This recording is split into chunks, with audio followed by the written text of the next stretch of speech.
Hi, my name's Brendan Harwood. This is my final project and design pitch for the Design Thinking for Innovation course at RMIT. My initial design challenge was that people in the ATO design team, of which I'm a member, don't know how to pay usability testing participants that we as a team recruit ourselves. Research methods I used included interviews with users from our team. I also conducted desk research where I looked at information and procedures on the ATO intranet, SharePoint site and shared drives, and I also created an empathy map. I created this from material that I gathered during my user interviews. It was apparent that there were at least 3 different procedures, one online, one had been sent to people via email, and a third one existed across both platforms, partly online and partly an email sent to a select few people. Most people, however, didn't know there were any procedures at all. The procedures that did exist were often out of date and certainly had old information which needed to be updated. I took my research a step further and applied the 5 whys technique, which discovered a deeper problem though, and that is that our branch has no governance method for procedures at all.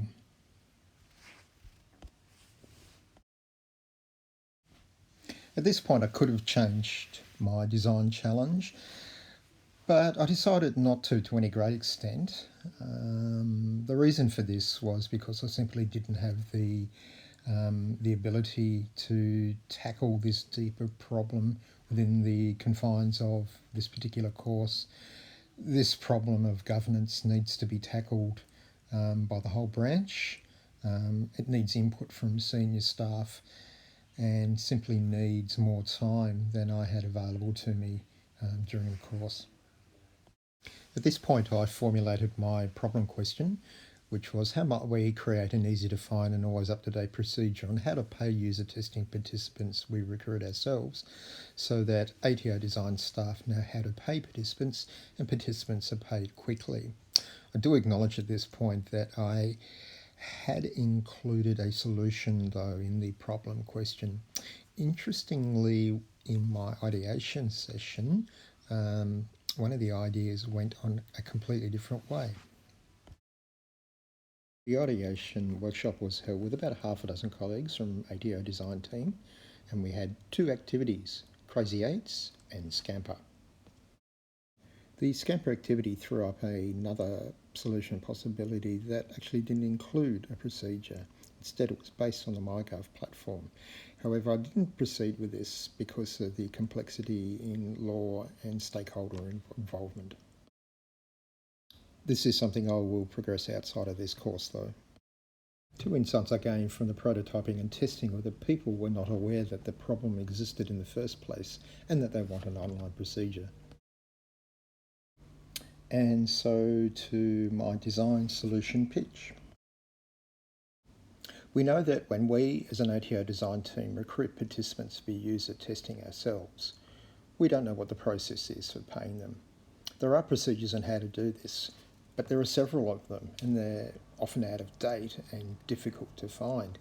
Sometimes they're online, sometimes they're in emails. We know that staff have told us that they want a single online procedure that is easy to find, and they want this in the ATO Design Toolkit on the ATO Design SharePoint site. So this is my proposed solution. Identify the correct steps from existing procedures, then validate these with ATO Finance. After that, we rewrite a single procedure. We publish that procedure to the ATO Design Toolbox on the ATO Design SharePoint site.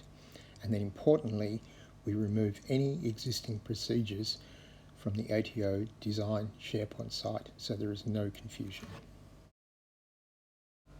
This visual prototype shows that the procedure will be on the Staff Hub of the ATO Design SharePoint site.